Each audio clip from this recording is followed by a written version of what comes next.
Welcome to Feed Me the Facts, the podcast dedicated to representation and inspiration for students and professionals of color pursuing careers in nutrition and dietetics. I'm Deanna Lewis, registered dietitian and co-founder of Diversified Dietetics. Every episode will bring you expert insights, the latest trends, and personal stories that inspire. Whether you're new to the field or a seasoned pro, this is your space to learn, grow, and connect. Hey everyone, it's Deanna again, and I'm so excited to be with Greg LaFortune. Just to give some background, y'all, I was in the audience for Greg's session during DD's annual summit when he was speaking about his big leap into private practice, leap with two P's. I love the play on the word. You could feel the energy in the crowd. I don't know if you were feeling it bouncing off of you, but he just went through so much and was so authentic and real. That's like the best way I could describe it. So again, shameless plug to go check out his recording of the webinar. Check him out, follow him. We'll give you all of the details for how to do that. But welcome, Greg. Thank you for coming. Please tell us a little bit about yourself. Thank you so much, Deanna. And I was actually going to give the summit a shameless plug. You already done it, so I don't have to do it. But I'm really happy to be here. Again, I'm Greg LaFortune. I am a registered dietitian. I've been an RD for about 3 years now. Also am a certified men's health educator. Have a lot of other things that I like to do as well. But as it currently stands, I own my own insurance-based private practice called Optimal Plan Nutrition, LLC. Coming out of my dietetic internship, I already knew that private practice was something that I wanted to do, but it takes time, right? Mm-hmm. I was able to start off with a couple of outpatient RD roles, and then I would decide to just do it. I said to myself, I know this is my end goal. I don't have to have a timetable of when I get started. I just need to leap into it. And that's what I did. So it's come with a lot of challenges, great successes, a lot of mistakes, and times where I just fell flat on my face, but I'm really blessed and happy to be here. I'm where I'm at right now and able to excel the way that I am. I feel like private practice is a space that 75% of the dietitians I talk to have considered in some capacity, whether it's like doing it on their own. And the fact that you do it insurance-based appeals to a lot of folks in the DD community because it opens up opportunities to reach folks of color, reach people that look like you, reach just a more diverse set, and provide a service that might not be accessible without insurance. But before we get deep into the private practice alley, I'm curious about your RD journey. How did you get to where you are now? Where did you start? What got you interested in nutrition to even begin with? It started when I was 11 years old. I got type 1 diabetes. And that initial touch point, honestly, is what affects everything else after that. I was in contact with a dietitian who came and saw me at the children was at. I love the interaction. Mind you, I'm young at the time. I'm only in middle school, but that was a really great interaction with somebody from that career. And I said to myself, okay, I could see myself doing that one day. So she imprint on me. And I always wanted to do something to help people. And food is something that we do every day anyway. So I said, okay, I think I could really see myself doing something like this, especially when it comes to helping people find innovative ways to feed themselves, to encourage their overall healthy lifestyle, whatever goal that they're trying to reach. So went into my bachelor's program at Georgia State, completed that, got my master's at a university called Logan University, did my internship, and the rest is history. Well, I'll say history, but there was a lot in between there. I remember my wife and I, we got married 5 years ago, and we had our daughter right when my program was ending. Like, my 2 weeks later, wow, my dietetic internship was over. So my study abilities for that RD exam were trash. Like, I studied the best way that I could, and I ended up failing the exam 3 times. I failed it each time. Looking into my daughter's eyes, looking at my wife, I just said, I cannot give up. Well, I'm glad I did. I ended on that 4th time, and then the rest is history. I've been able to jump into this profession and make an immediate impact. Of course, I'm not where I want to be, and I'll always strive to achieve more. But I'm very content with what I've been able to do so far, and I'm just hoping for opportunities to do more and impact more people. Yeah, there's so much there. First of all, having to wrap up a dietetic internship and have a newborn. I have an 8-month-old. Oh, Deanna, it was a mess. I was a mess. Like, I didn't even know when it was day, when it was night. The Like, sleep. did I eat? When was the last time I ate? Hold on.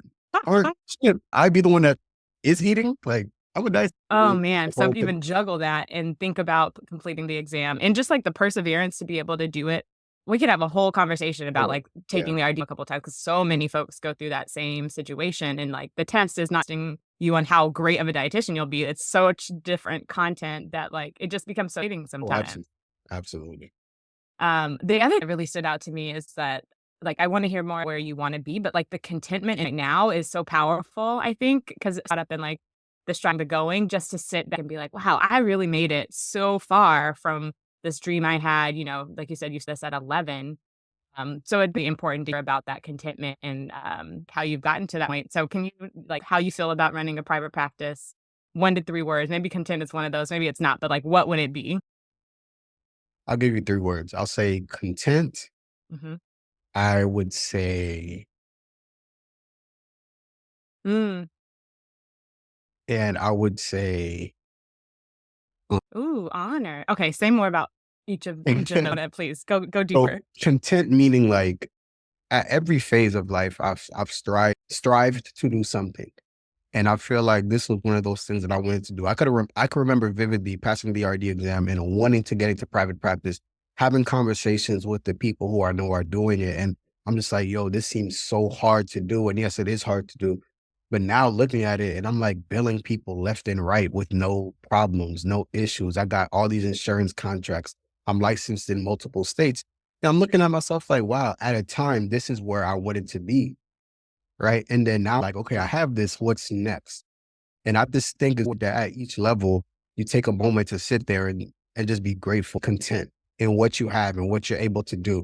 And I feel like that's what I've been able to achieve. And that contentment comes from the fact that I once wanted this, I now have it. And even though I want something else, you still have to sit in that moment and just be grateful for what you're able to do. Yeah. Okay. Potential. What brought about that word? Potential. There's a lot of growth that's sitting there. It's just like I'm nowhere near where I need to be right now. Opportunity for partnerships with people, with different practitioners, different providers.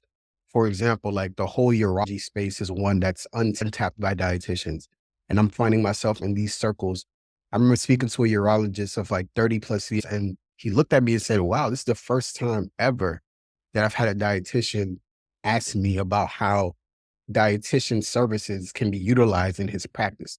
I said to myself, okay, you being in this game for 30 plus years, I know for a fact that you have a lot of skin in this game. And I know that this work is not being done. So when I say potential, I mean stuff like that and other opportunities as well. I think your third word was honor. Is that what the third one was? Honor. I'm just looking at all the people that are being able to have people who's in on conversations that I'm having, sessions that I'm doing, and just stories and especially with health. We'll get into that, but that's my niche audience. I target men specifically. It doesn't matter white, black, it doesn't matter. I target men. I find myself being more like black men flock to me a lot more, and it makes a lot of sense why. But it's an honor to be able to be in a position to where people can say like, wow, I don't, I had access to this type of service through my insurance, or I didn't know I needed to see a dietitian. I thought I had to be sick, right? Just helping people see that, wow, there is a service that's accessible to me that I'm able to tap into. That's truly honoring. It really makes me feel honored to be able to do. Yeah, and I feel like our field is so lucky that you are doing that because you're like elevating the game all of us. Like for everybody to see like, wow, oh wow, a diet can be in this space. A dietitian can work with urologists. You don't have to have a Yeah. chronic disease to work with a dietitian. Like you're expanding what RDs can do and that like benefits the field as a whole. That's so exciting to hear that Thank that's how people are receiving it. you. Um so to go back to, can you just describe for those that are like not familiar what it means to have a private practice? Like what do as somebody that runs a private practice? And then if you can kind of go into like your specific focus and niche and like how you've developed that. Yeah. So practice, the definition, that's a very long-winded definition because there's so many different things to manage a private practice. Think of like you go to the doctor and you see a doctor, you have to pay a copay. So it's the same concept. It's like Mhm. you are a nutrition business, right? You are your nutrition practice, your private practice, in which people come and see you for different type of nutrition concerns and different type of nutrition needs, whether they're referred by a provider or if you take insurance, they find your insurance website as an in-network provider with that specific you and pay little to no cost out of pocket for a Mhm. nutrition visit. So within that goal, I mean, there's a lot. There's the setting up the private practice, your name, your logo. There's the marketing aspect, which I know we'll talk about today. There's also the seeing the patient aspect, right? I'm at a position in private practice right now where I have to run everything, right? I don't have enough clientele. I don't have enough capital for me to be able to delegate responsibilities and tasks. I just don't make enough yet. But once I do, once the load gets unbearable, I will have to delegate the scheduling, the billing, the recruiting, the marketing to different, you know, organizations or whatnot. But right now I'm doing it all. Yeah. And such a grind because you are literally doing everything. And I feel like there was a trend on Instagram or TikTok or something where set to the Full House background and it was like, meet the team, and like the marketer. And like it was the same person every time. Like I you need were to that. find that. I need to find Yeah. because I You were feel the that scheduler, you're the biller, marketing, CMO, your EO, your I'm OO, a all of big designer. I'm doing all things. Like Canva's my best friend. Like doing everything. So yeah, it's a lot. yeah. That is a lot. So, okay, so let's a bit more into the marketing piece because it feels like that's important to be able to like find your clients, grow your business. But I could be wrong because I've never ran a private practice. So, how important is marketing and how do you approach marketing yourself and what you do? Marketing is extremely important. I will say that insurance it becomes a little easier because the fact that you're on your insurance payer's website makes a big deal or makes a big difference in your overall marketing strategies to where maybe you don't have to market as hard because people are calling you because they see your name, especially if you're in an area where there are not a lot of dietitians around who never had to do much marketing because of that. Now, things are a little bit different with me. My market is a little saturated as far as being an Atlanta-based dietitian. And even though I am one that specializes in men's health, the thing is now getting men to actually see that they need a service like this. And that's where I feel like a big challenge of mine has been because it's one thing to be there and think that, oh, this is a service that is needed and people will flock to me and naturally. No, if we know anything about men in healthcare, they're not seeking healthcare. Something bad happens and then, oh, I got to do this or I'm forced to do this. My wife makes me do this, or maybe it's my daughter, or maybe it's some woman in my family or somebody else who is now saying that I have to do this. There's an ultimatum on the line. Okay, let me go for petition. Oh, there's Greg. I didn't know that there's somebody like this. And then that building and seeing like, wow, this is something that I could have benefited from a long time is a very Mm. common thread that I've been seeing lately. So a lot of marketing, a lot of putting myself out there has to be done for me to attract the ideal client so that I can build my build. That I've never even about that. Like thinking about who is seeking out these kind of services and like you said, the relationship that sometimes men have with healthcare and the like additional barrier of having to like lean into preventive health in general. I feel like that's already a barrier because you like if something wrong, of course I'm not going to go seek a solution, but Exactly. like getting Exactly. ahead. Yeah. Yeah. So how did you learn how to be like the marketing? Is it like something you learned as through your program? Was it things that you sought out independently? Like how do you get the skills to be able to do this? So in the dietship, initially there was like maybe a class or maybe it was a seminar, I don't remember, that talked about private practice specifically. Scratch that. It was not a class. It was a seminar that somebody was asked that I had to go learn. That was the first like diet talking about private practice that I heard. And she's talking about everything that she did to go through, to set everything up and why it's important for RDs to step into private practice. And then I took it a step further. I have a book that my wife got me for Christmas. That Nutrition, Your Business. Nice. And it's a book that you can get some CEU credits for. I Oh, cool. recommend, they're not paying me to say that. It was just that literally went from A to Z, how to set up and manage in your private practice, to do the marketing, how to set up your forms, your client informs, your EMR, all these different types of things.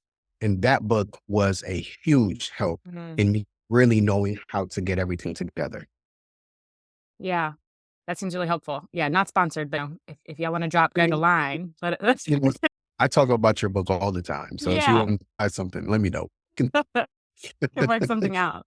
Okay, that's that like there was something, but you had to be active about seeking it out. It wasn't already built in, and then there was resources like the book you mentioned that like helped you. It's like the best is just like having to do it, be in it, and you go. Exactly. Um, you talked about like you're not at the place where you're at where you can like hire someone and outsource some of the things yet. And the theme to talk about private practice because we see entrepreneurship as an opportunity for many people in the nutrition profession to Yeah. like grow their earning potential, and a question that all the time is like, "Can we talk about money? Can we talk about money? Can we talk about money?" Yeah. And during I appreciated that you, like, went into it, like, you were not shy about being like, "Okay, we can't gatekeep this. I want y'all to know this is what it could look like. This is where I'm at." So, talk a little bit about, this can look like financially for someone in private practice, and if you wanna share again, like, where you are, where you wanna go, can you just talk money? Yeah. People always wanna hear about the money. Yeah. And important for me. I remember, I think I either asked you, or no, it was Tamara I asked, I, s- could I talk about this? Because everybody gets so hush hush about the money. I'm just like, why? Like, Why? shit, like, Right. I've worked out here. Almost everybody has insurance. Not everybody, but, a lot of people have insurance, whatever. What I know is going to be a success for me where I'm able to focus like literally time. And I know I leaped into it. I ended up having to take a part-time role while I'm building it. So that's something that we can talk about as well. But in order for me to feel comfortable to where maybe I start delegating tasks because it's too much for me is when I reach the 100 client milestone. So right now I'm right around 52, right? So I'm like, hey, then they are not super consistent either. But once I get to 100, that's when I feel like I manage maybe 15 per week. And for me, that's what I consider my sweet spot, right? And on average, I mean, session may pay $100 depending on the insurance payer, and a lot of times even more, right? So you could already do the math, and like if I'm doing 50 to 20 per week, that's anywhere between like 15 plus two plus grand a week, and for me that would be substantial and good, right? And that's not even counting the private pay people that I have who are not using insurance as well. So I know that's going to be a sweet spot for me. Everyone is different. It's really important to find out if you're looking into going into this, what's going to be legitimate, sustainable for you to uphold the lifestyle that you either live or you want to live, and then finding out how to manage that. But I know for me, once I get to like 15 to 20 per week, I've reached my sweet spot and I want to keep that going. And I know I won't get there until I get to about 100 clients. That's such a, like, tangible booking, and I feel like that's a specific number that works for you yourself, like you said, everybody gotta find out what that sweet spot is for you. Mm. Is that number just based on, like, things of what other things are going on in your life? Like, where did you come up with the 100 number? I want my time back. Yeah. It like, the job that I'm working in now, like, look, I have my private practice. I'm gonna give this job 100%, um, up my hours because I'm gonna be focused on this. This is all I can give, right? Just setting clear boundaries, and for me, it was that I want my time back. I hate the fact that I'm not able to maneuver in this life how I want to because of Mhm. time constraints, responsibilities, and in everybody's life to some degree, you have that, right? We're all adults, have to be somewhere at a certain time every single day, that's fine. But like the long hours, the commuting back and forth, spending 4 hours just muting, getting ready, driving to, wrapping up at work, driving back, peak traffic hours, then you're too tired at home to interact with your family, like myself, Mm. my wife, and my daughter. Like, I don't want that. Right. I said to myself from the jump, like when I started my internship, I'm going to come out this internship and not be your basic clinical dietitian. And it's funny how God works because now I am a clinical dietitian. Like trying to get out of this, but it is what it is. You got to start somewhere and make adjustments as you move forward. But for me, it was getting my time back. And I figured Mhm. that if I'm seeing 15 to 20 clients an hour between 3 to 4 or even 5 on some days clients per day, which is very manageable when it Yeah. comes to like the set time that I'm spending talking to people, providing MNT and helping people get from point A to point B. Yeah. Well, is in a clinical space, but it's Yes. part-time, so you're able to kind of both worlds where you're, like, using that set there, but also being able to, like, have your client, grow that. Correct. In the session, you had talked about this, like, self-assessment that you had done, Yeah. trying out. Yeah. the private practice move, and it like stood out to me because it was a lot of the buckets that I'm thinking about as well. So like my part-time role is DD right now, but I want it to be my full-time role. So I think all that about like getting my time. There never seems to be enough hours in the day. Yeah. Now I have like a bigger family, and like wanting to spend time with my daughter, like all of the things you said was just like, yep. So you said lasting impact. I like wrote it down because I was, yep, Mhm. me too. Lasting impact, financial freedom, schedule autonomy, and work-life balance. Yes. And I feel like that's with a lot of people that, have multiple priorities and things that they care. And so like, what's the path able to get there? And entrepreneurship is sometimes that, because it does give you that flexibility where you're not having to like answer anybody in particular. That you named all of those things where it's like, yeah, I want to do what I'm doing well. I want people that I'm working with, but like there's these other things that are for me and for family that I also want to grow. Absolutely. Um, let's start with the pros and cons of part-time versus full-time. Mm. Meaning and weighing, what do you think are some of the things that they should be thinking about? Or what are your thoughts on pros and cons of like, I'm leaning full-time, leaning in to do it now, or like I'm gonna start part-time, have something else on the side while I continue to grow and maybe transition later down the road. What's the pros and cons for doing one versus the other? I'm going to just start off this answer by saying I 100% recommend whatever we're starting part time. That's going to remember starting Okay. this. I went in like I did not. I said, you know what? I am leaving this job and I am jumping in full steam ahead. Now it would have worked had I been planning ahead a little bit more. Now Mhm. because I worked for an outpatient nutrition counseling company, had I started my private practice seeing clients, it would have been a conflict of interest according to my contract. Okay. So that was one of the biggest reasons why I had to stop cold turkey and then start cold turkey. But if it wasn't full in like that, I would have been planning 3, 4 months in ahead to fully go full force, full time. So I think in general, it's a good idea to start part time. So if you're working full time and you want to build your private practice, and mind you, entrepreneurship is not just private practice. That's a whole nother conversation, right? But if that's your desire and that desire is being birthed because you know that you're already doing the work, like you're working for a group practice, or maybe you're working inpatient and you're already doing a lot of the similar work. You're billing, you're seeing clients one on one, you're providing MNT, and that passion for you is to do your own private practice or have your own. Definitely tapering it down is my first recommendation.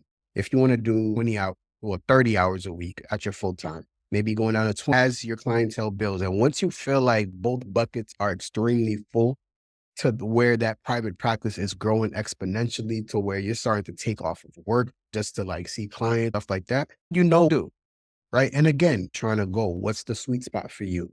Compare what getting paid to what you can make.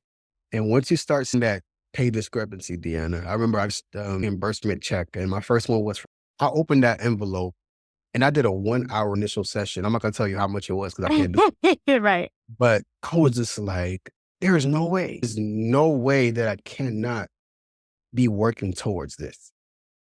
Why that it's taken me 4 to 5 hours of my full-time job to equate to the one check that I just made. Like this makes no Math is not mathing. it's it's not dividing, it's not mathing, it's multiplying. Like I'm just like, and for me, that was another motivation as well. Like, no, I have to go towards this. Plus, I'll have the autonomy to see my ideal client. I'll be able to market towards the people who I know I want to see. And that's a whole nother brainer for me. But definitely Yeah. starting off part-time is my recommendation if you are trying to go into this. That's that potential piece I hear. Like it and in have around and like the way you talk about your ideal client, like these are some so maybe you're moving in the right direction for those that are like thinking about it. Me, it's sad to think about how I can continue to see, the specific population, or have an impact. Like anyway, just I feel like is so the way Yeah, you talk and about it. I truly I'm aware that there is a dietitian for everybody. And there is a dietitian that's not for somebody. Yeah. Less of a person. But if I know I want to see majority men, and right now my private practice men, 15% women, because there are women who like my counseling style. Mhm. Extremely like, what's going on? What do you want to hear? Like, all Yeah. right, set this is what we're going to stick to. We'll see if we need to adjust next time. There's women who like that too. But I'm sitting there and I'm just like, okay, if I'm working at this place or if I'm in a position right now and I know I work well, I'm seeing this type of client and I'm not getting that at all with where I'm at because they don't even market to that client, Hmm. you could already see the problem. And that's what our men clients was not a focus where I was at. And I know I wanted to focus on that. So me staying there and having no plan of starting my own was not going to get me the outcome that I wanted to see. It's like that death of insanity. Like it, Yeah. I feel like private practice in the way that you talk about in the way that I've heard it talked about from other nutrition professionals, it's like it's a constant, like you're always like, pivot, pivot, pivot, pivot, like to find what's working. And even then, like as you maybe that's not going to work 6 months from now, you got to continually pivot. So can you talk some of the things that you've learned in this journey and maybe you can like the biggest challenges and some of the biggest wins that you've had that have had those? a challenge for me has been making sure people book consistently. Right. And that was Hmm. something that I had to learn. At first, I gave people at my portal. And again, like that's another, they have to be spoon fed sometimes. Like we're big babies when it comes to our health. Like if you're not going to set the appointment up for that person, you're not going to hear from them until you check up with them. And then they're just going to ghost you. Right. Yeah. So Wow. responsibility in their hands to set up their next appointment. I started taking that upon myself. At the end of each appointment, we're setting the next appointment, right? And if you want to make a change to that, that's fine, but it's going to be in writing. It's going to be there so that we have no excuse to continue on this journey. So that was something that I had to learn um, to handle and for me to do it. Yes, it added another responsibility, but if that's going to help me keep seeing people, then that's what I'm Yeah. going to. And it only takes about 2 minutes to appointment anyway.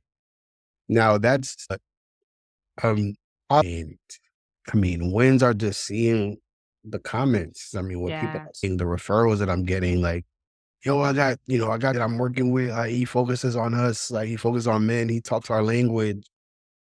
I got clients, all my men call me bro. Like that's a standard. They don't call me Dr. Greg before I said, please stop.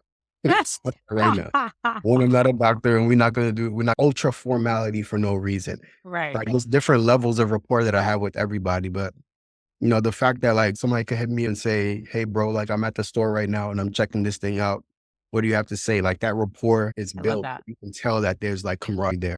And as their provider, there's somebody that I can, that they can really like lean on when they assistance and help. That's probably been the biggest win for me. The fact that the people that I am seeing to work with are seeing the value in this partnership. Mhm.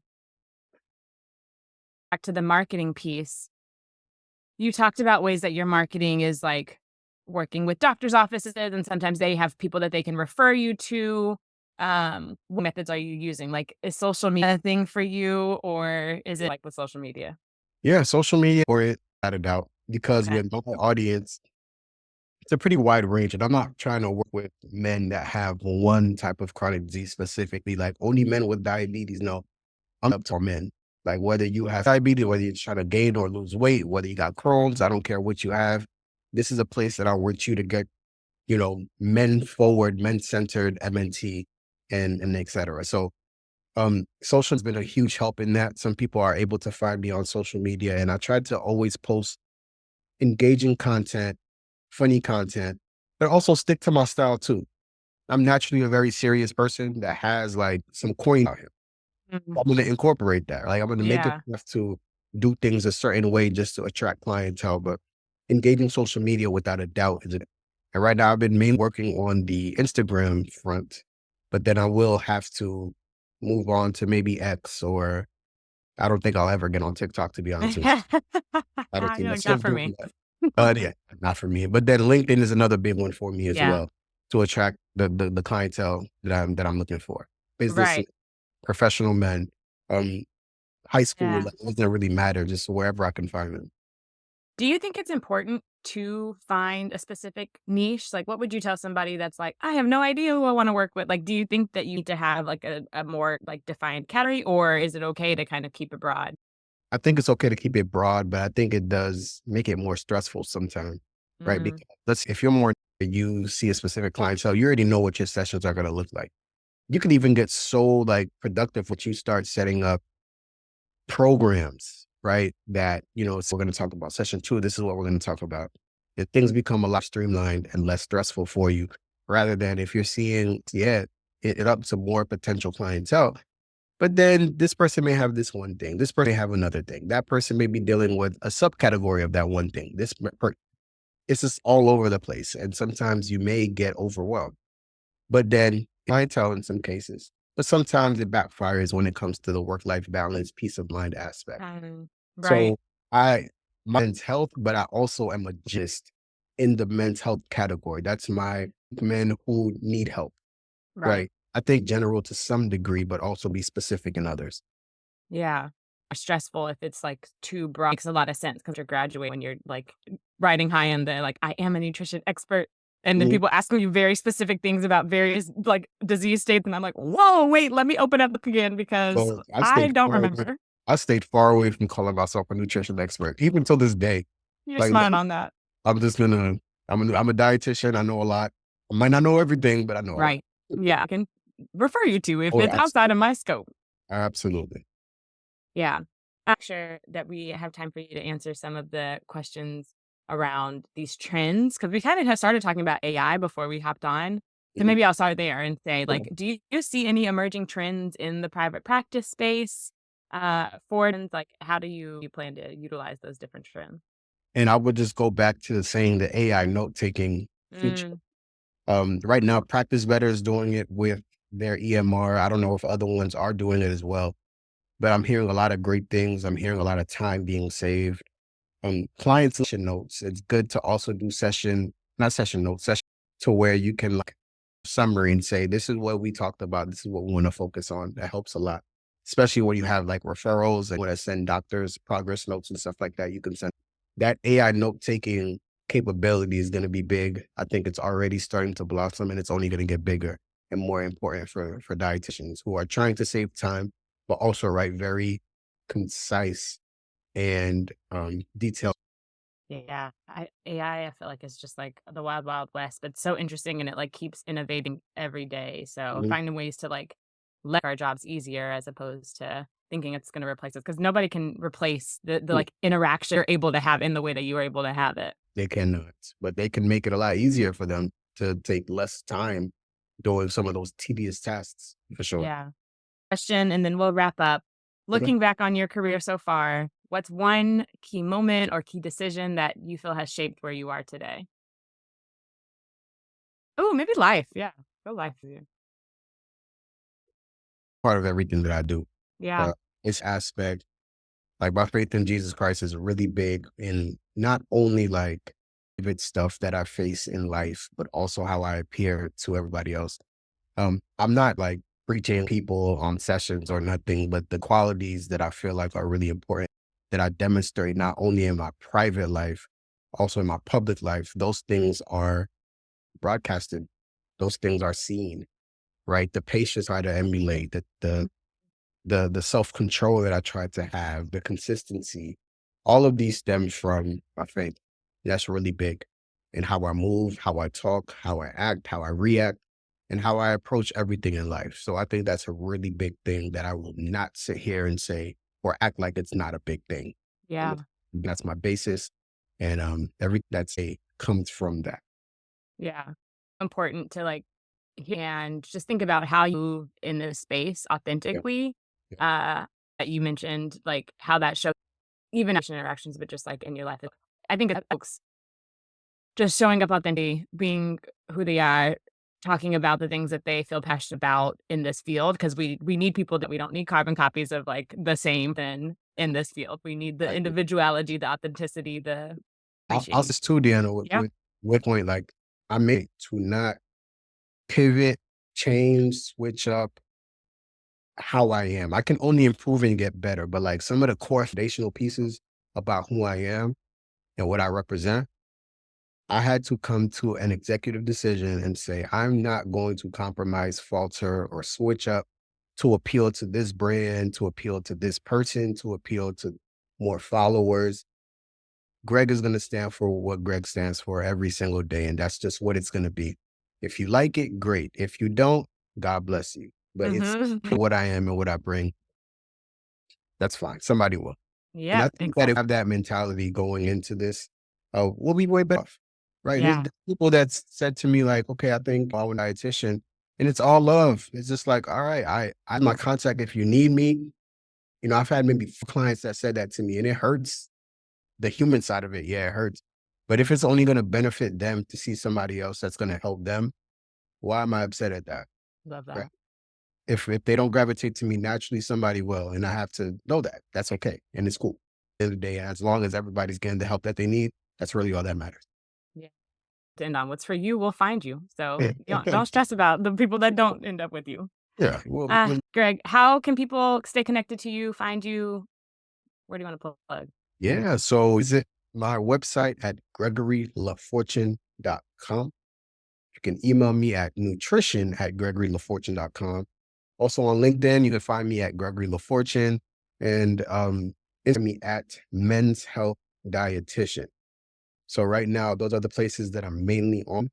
And I plan on expanding more and, having a YouTube and maybe delving into some other Oh, areas as well. So these are some projects that are somewhat love it. on that as time progresses. But right now, that's where I'm at. That's where you can find me. And I would love to connect with anybody.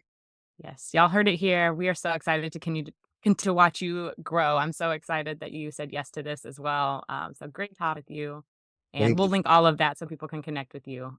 Thank you. But I just want to thank Diversified Dietetics and the work that y'all are doing to put people like myself on them. Not only that, but professionally and personally as well by high value content, high value educational forums, sessions, community, etc. So I love the work that you all are doing, and I love y'all for everything that you do and support you guys 100%.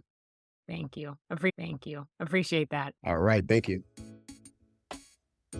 Thanks for listening to Feed Me the Facts. We'd love for you to join the conversation by sending in your thoughts, questions, and voice notes to FMTF for Feed Me the Facts at diversifieddietetics.org. Your insights and experiences are invaluable to us, and we can't wait to include your voice in our discussion. This podcast was brought to you by Diversified Dietetics, a nonprofit community dedicated to increasing the racial and ethnic diversity in the field of nutrition and dietetics. You can find this and other episodes of Feed Me the Facts on the Apple Podcast app, Spotify, and YouTube, as well as on our website, www.diversifieddietetics.org. Stay up to date on what's happening in the DD community by subscribing to our monthly newsletter, The Squeeze. Don't forget to subscribe and leave a review. You can follow the DD community online on Instagram and Facebook at Diversify Dietetics.